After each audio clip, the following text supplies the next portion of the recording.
Dear people watching and listening, Assalamu alaikum. Kindly like and share this video and subscribe to my YouTube channel. Please support my channel by contributing to my Patreon account so that I can continue making the audiobook series. The book continues with part 1, which tells in detail the conquest of Egypt, which happened under the Rashiduncaliphate from 639 AD to 646 AD. This conquest brought an end to the Roman Byzantine reign over Egypt, which first began in 30 BC. Egypt was also conquered and occupied by the Sassanid Empire from 618 AD to 629 AD, from the Byzantines before it was reconquered by Emperor Heraclius. Start of Chapter 5. The Fall of Babylon. Maqauqas was determined to make peace with the Muslims and avoid further bloodshed. He was not sure of the loyalty and support of his own followers, Greek or Copt, and could not proceed without consensus, but a beginning had to be made. And so, one morning shortly after his arrival on the Isle of Rhoda, he sent a number of emissaries to amrbinalaas with the message, "You have invaded our land and resolved to fight us. Your stay in our land has become too long.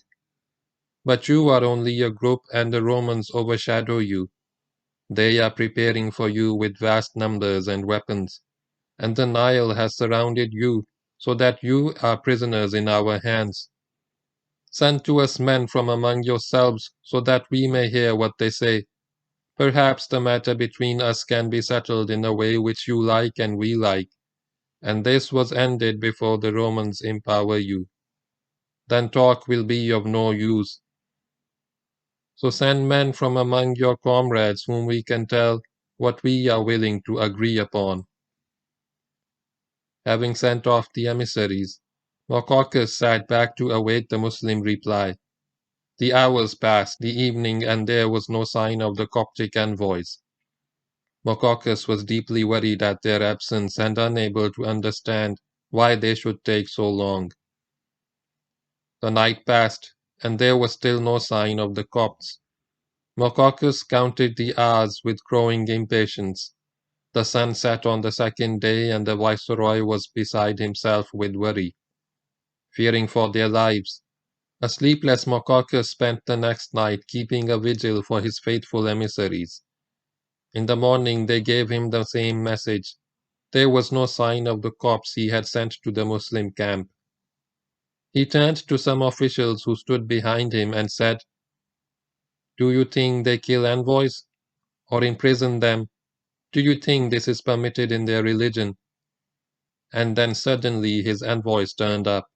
As a matter of fact, Amr had deliberately delayed their return for 2 days and 2 nights, and given them the freedom of the camp so that they could take a good look at the Muslims and form a clear idea of how they lived.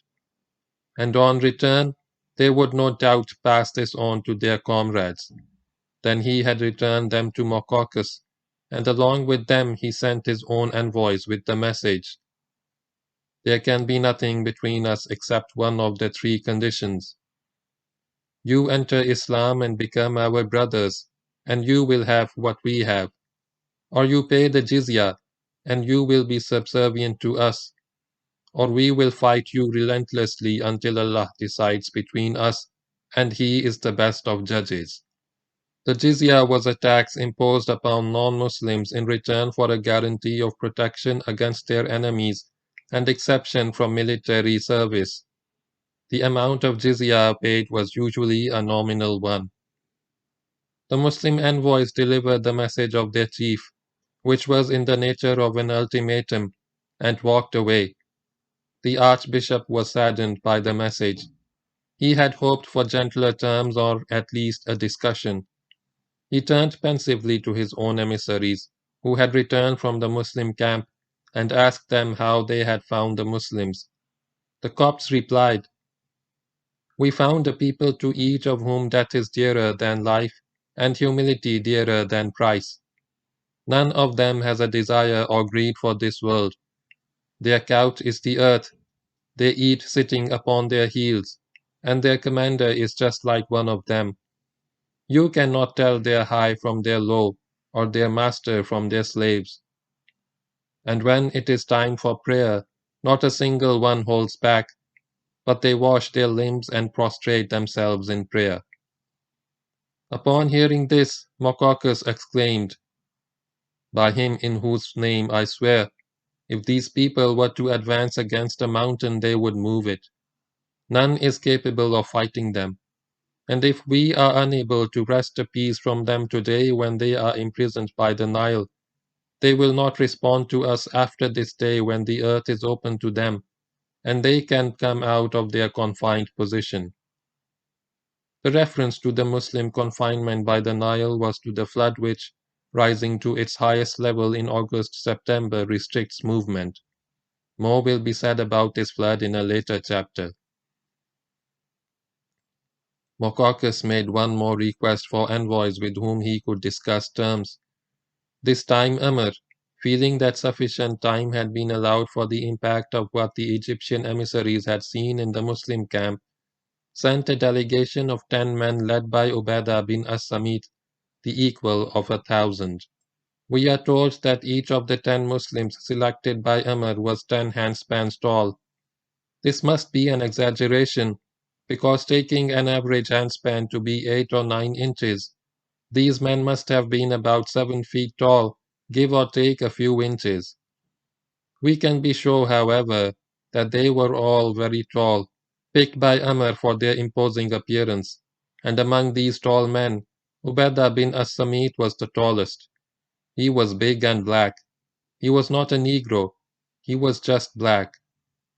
But Ubadah was a fine man. He was a Muslim of high standing, noble, true, devout, and was held in esteem by the Muslims for his saintly qualities as well as his intelligence and wisdom. He was an Ansar, that is, an inhabitant of Medina.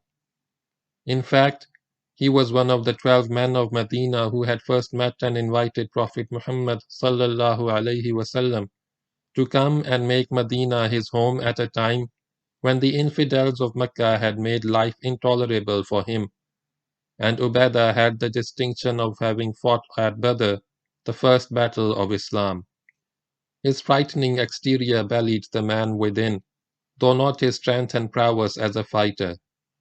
One day, during the confrontation at Babylon and before the battle outside the ditch, Ubadah had been saying his prayers at some distance from the ditch, ahead of the Muslim camp, with his horse standing near him, when a party of Roman soldiers came forward towards him.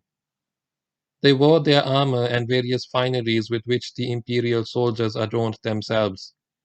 As they drew near, Ubadah broke off his prayer, leapt onto his horse and charged at them. The sight of the black giant coming at them ferociously frightened the wits out of the Roman horsemen, and they turned and bolted. As Ubadah came in hot pursuit, the Romans began to drop various items of their fine equipment in the hope that he would stop to pick them up and thus give them time to get away. Ubadah ignored these objects and pressed after them. However, the Roman soldiers got back safely to their side of the ditch from where they began pelting him with stones. Ubadah turned back, and ignoring all the precious objects dropped by the Romans, returned to his place and resumed his prayers. The Romans followed quietly, picked up their possessions, and as quietly slipped back to their fort.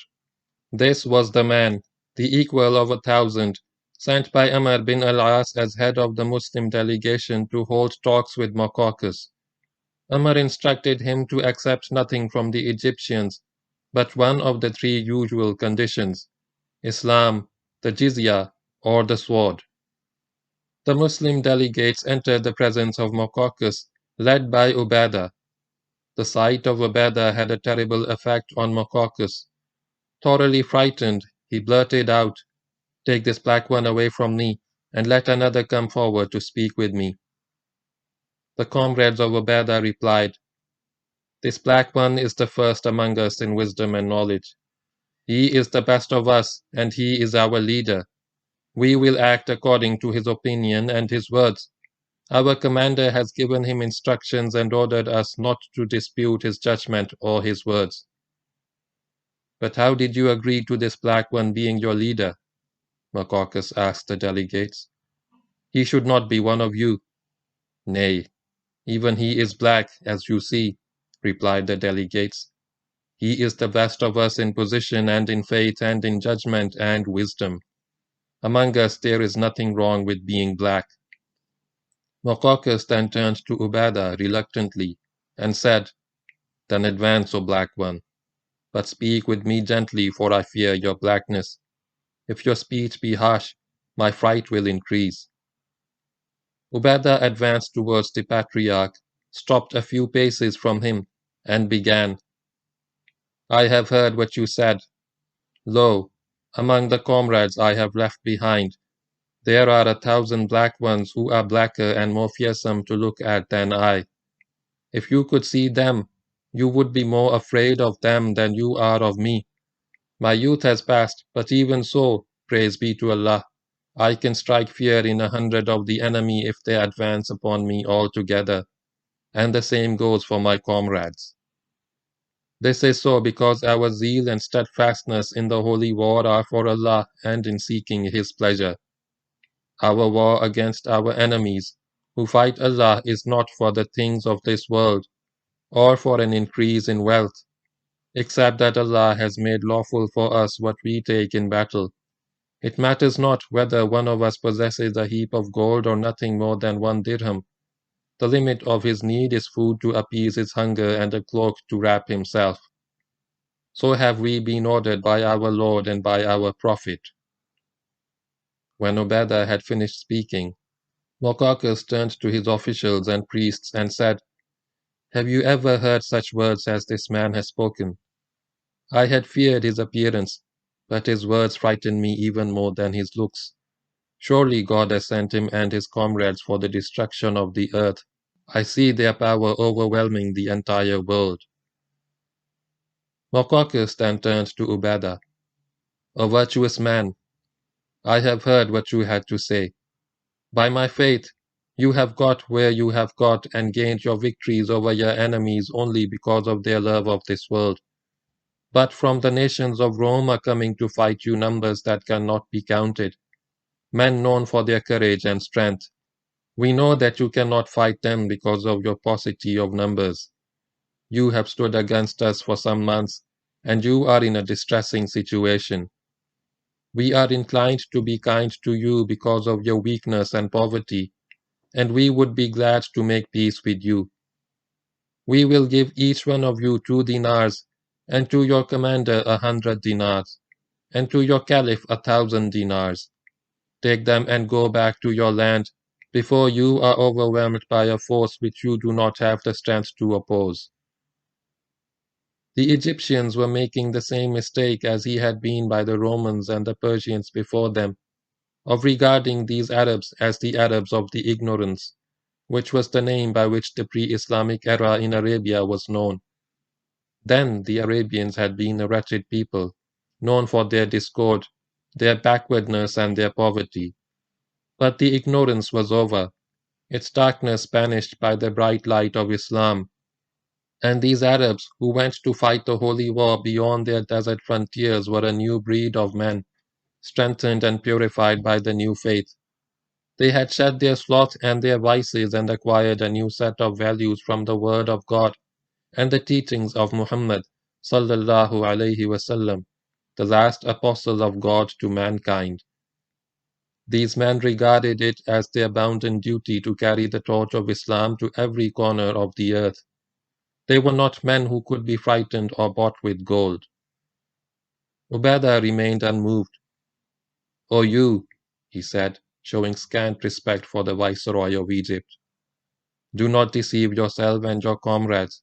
As for what you say about the multitude of the Romans and our inability to fight them, you do not frighten us with these things.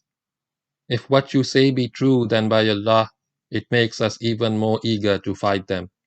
For if we are killed in battle to the last man, That would be our greatest offering to our Lord when we go before Him to seek His pleasure and His paradise. We have the choice of two blessings, the wealth of this world if we defeat you, and the wealth of the hereafter if you defeat us. God has said to us in His book, how many a small band has overpowered a large band by Allah's will, and lo, Allah is with the steadfast. There is not a single one among us but prays to his Lord morning and evening to grant him martyrdom, and not to return him to his home and his family and his children. And there is not a single one among us who has not bequeathed his family and his children to his Lord. Ubadah then again offered the three alternatives, Islam, the jizya, or the sword. Maqauqas asked if there was a fourth one, and Ubadah swore that there was not. Maqauqas turned to his comrades, the officials and leaders who stood beside him. They have finished, he addressed them. Now what do you think about it? Would anyone agree to this disgrace? They answered, as for what they say about our entering their faith, it can never be that we abandon the faith of Jesus, son of Mary, and enter another faith which we do not know. And as for what they say about turning us into slaves, that would be easier than that. It would be better for us if they would accept payment from us, even double of what you offered last time. Maqauqas repeated his offer of gold dinars to Ubadah, this time doubling the sum. The offer was disdainfully rejected.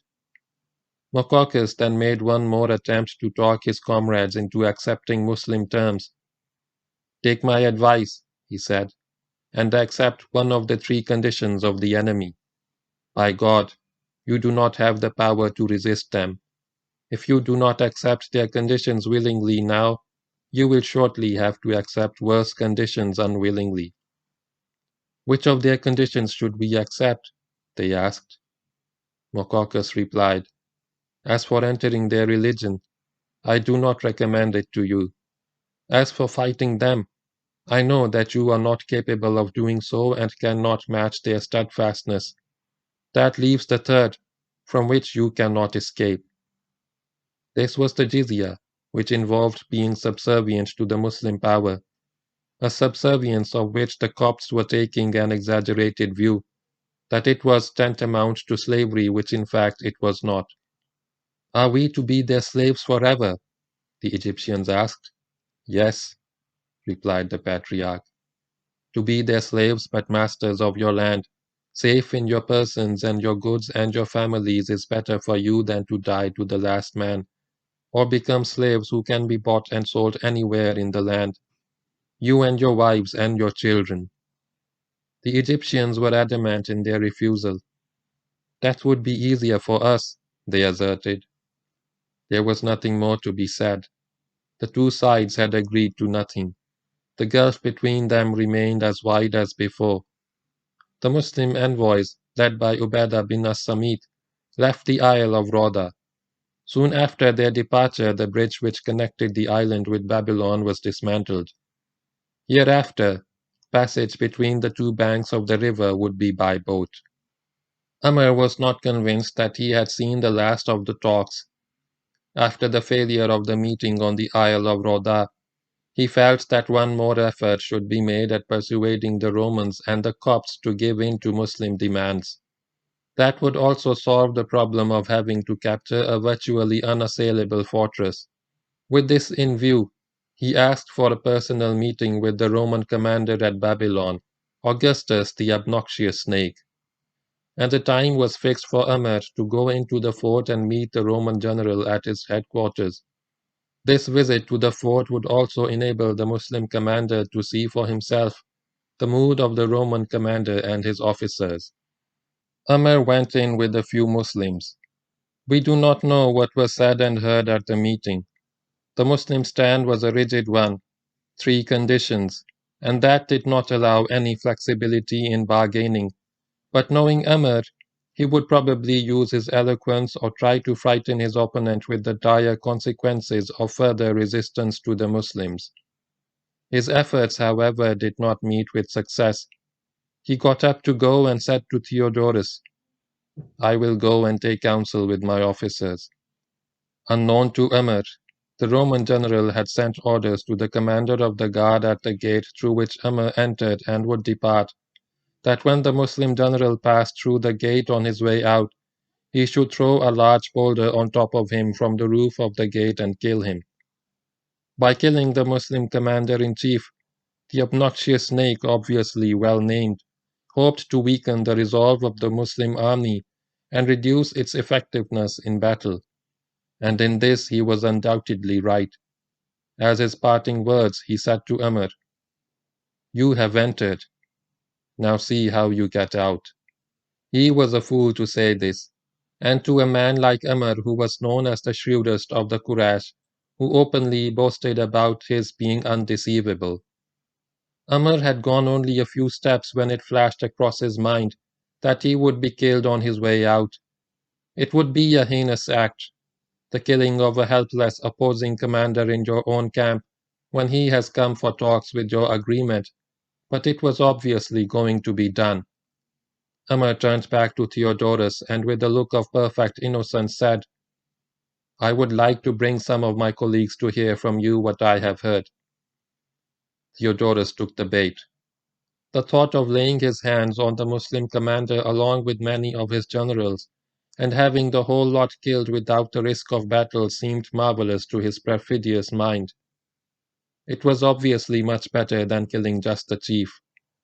If more Muslim generals would willingly step into his trap, they were welcome. Theodorus agreed with Amr's suggestions and quietly gave orders to his staff to tell the guard at the gate to let the Muslim pass unharmed. He acted like a fool for the second time in a few minutes. Amrbinalaas, who got out safe and sound, and knew that he would never enter the fort of Babylon again except as a victor. The interlude for talks was over. The issue would have to be settled by the sword. The talks with maqauqas took place sometime in the early part of November. We know this roughly from the seasonal flood of the Nile and the timing of earlier events. The visit of amrbinalaas, following the failure of these talks, would be about the middle of the month. After that there was a stalemate. There was no opening in the Roman defense of Babylon, no relaxation of vigilance on any part of the fort, no opportunity which the Muslims could exploit. The Romans would not come out to fight. The Muslims could not get in to fight. And so several weeks passed. The Muslims continued to pound the city with their catapults, as a result of which the Romans and Copts living in Babylon were sorely tired, but the pounding led to no tactical result. Amr and Zubair searched their brains for a solution to the problem. Several times they carried out reconnaissances of the battlements but failed to find an opening. Then finally, one day towards the end of Zulhaj, about mid-December, while examining the wall of the fort, Zubair found the place he was looking for. This was the small southwestern face of the southwestern extension of the fort, close to the river bank. Later, upon the construction of Fustat, this place would become known as Dar Abi Saleh al-Harani, next to the Hammam of Abu Nasr as-Siraj. There was a gate here, known as the Gate of Iron, flanked by two towers, and at that time of Zubair's reconnaissance, there was no guard at this gate, no pickets on the towers. Since all the fighting up till now had taken place on the northern and northeastern sides of the fort, and no Muslim movement had been made on the southern side, the Romans had understandably begun to neglect this side. This place offered possibilities, and the more Zubair examined it, the more he felt that this was the spot they had been looking for all the time. It took no time to convince Amr of the suitability of the place for assault. Plans were made, orders given, troops earmarked and prepared for their various roles. Zubair would lead the storming party himself, using a ladder to scale the wall. He said, "I bequeath my life to Allah. Whoever wishes to follow me can follow me." Many soldiers volunteered to join the storming party. and from them Zubair chose a group which would allow him up the ladder and into the fort. Another spot was chosen a little to the right of Zubair's, and here another storming party under Shurahbil Hujayya al-Muradi would make a similar attempt. This place was near the future Zuqaq al-Zamamir, lane of flute players. The plan was that the two leaders would climb their ladders to the top of the wall. A few others would follow them. Those on top would give the call of Allahu Akbar, yet others would then go up the ladders. Meanwhile, the main body of the army would lie in wait near the gate, ready to rush in as soon as the gate was opened from inside. The night of Zulhaj 30, 19 Hijri, was chosen for the assault. It was December 20, 640. It was a moonless night. There was no movement from the Muslim camp until it got dark. Then everyone moved to his assigned place. When all was ready, Zubair and Shurahbil moved forward with a few soldiers, each group carrying a ladder. It was now quite late at night, and there was no sign of life on the battlements. The ladders were placed against the wall at the two chosen spots, and the two leaders climbed up to the top of the wall. There was nobody on top. Some signal was given, whereupon other soldiers began to climb up the ladder in single file. When a few men had collected on top, Zubair gave the rousing call of Allahu Akbar. The great battle cry of Islam was taken up by the entire army and thundered from thousands of Muslim throats. At the same time, soldiers awaiting their turn began to rush up the ladders, and the crowd on Zubair's ladder became so large that there was a danger of the ladder breaking. Amrbinalaas was present at this spot and stopped the men from crowding the ladder. Thereafter, he himself controlled the flow of traffic up the ladder. Meanwhile, Zubair and his comrades had moved down to the ground inside and made rapidly for the gate, where a few sentries who opposed them were soon dispatched to hell. Zubair broke the lock and chain that held the gate, and the gate was flung wide open. The next instant, the Muslim regiments waiting outside poured into the fort with drawn swords. When the cry of Allah is great was taken by the Muslims, most of the Romans and Copts believed that the attackers had got inside the fort, and this led to a considerable amount of panic. Some units of the imperial army made a stand against the Muslims, but their resistance was soon overcome. The bulk of the imperial army was impelled by fear towards the river bank with the sole purpose of getting away from the onrushing Muslims. Theodorus and his staff were the first to reach the bank and getting into boats already positioned for them, crossed to the Isle of Rhoda, from where later Theodorus fled to Alexandria. Other boats were used by other fugitives, and a ferry system was established to evacuate as much of the Roman army as possible. Through the night, scores of boats plied back and forth across the Nile. Within the fort, large numbers of Romans were slaughtered by the Muslims, and even larger numbers taken captive. Actual casualty figures are not known for either side. It was some time in the morning that the Muslims, having cleared the center of Babylon, arrived at the river bank to find it covered by milling crowds, waiting for a boat to take them to safety. All were taken captive.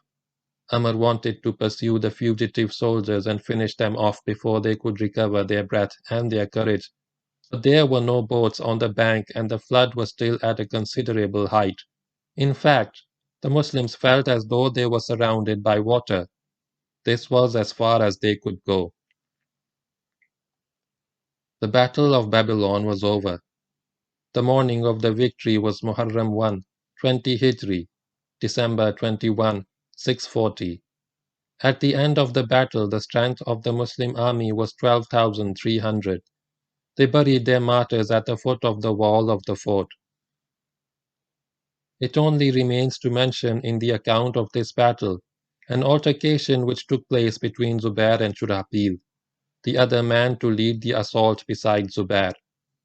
Shurahbil had played a less important role in the storming of the fort, and even if he had not been there, the fort would have been taken as a result of Zubair's efforts. But there was some unpleasantness between the two after the assault, and Shurahbil complained about this to Amr.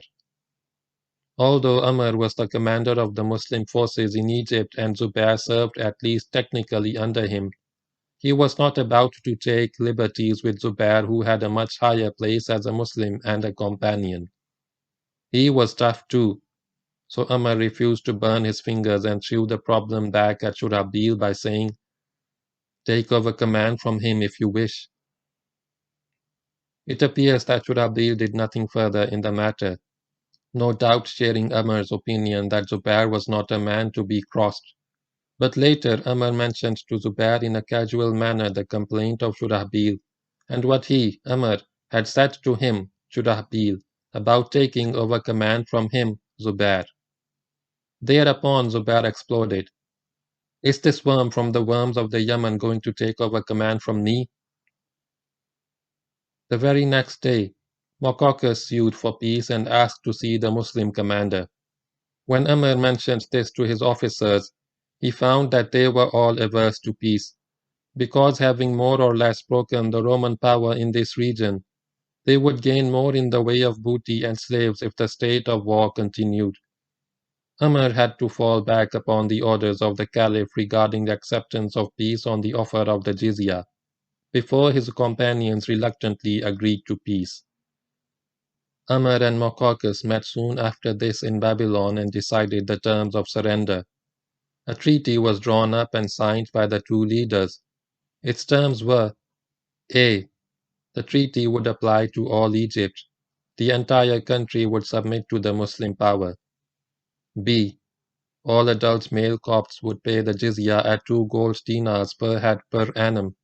There would be no tax on the very old, on women and on minors. C. All the land and the goods in the hands of the Copts would remain with them. D.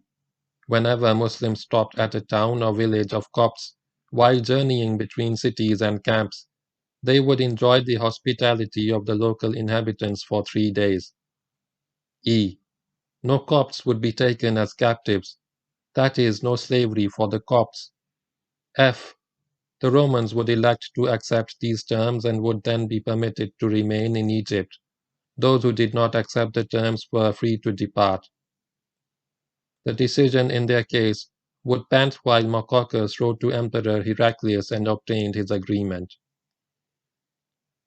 The treaty also laid down the rate of revenue to be paid by landowners and some provisions like wheat, oil, etc., which the Coptic population was required to supply for use by the Muslims.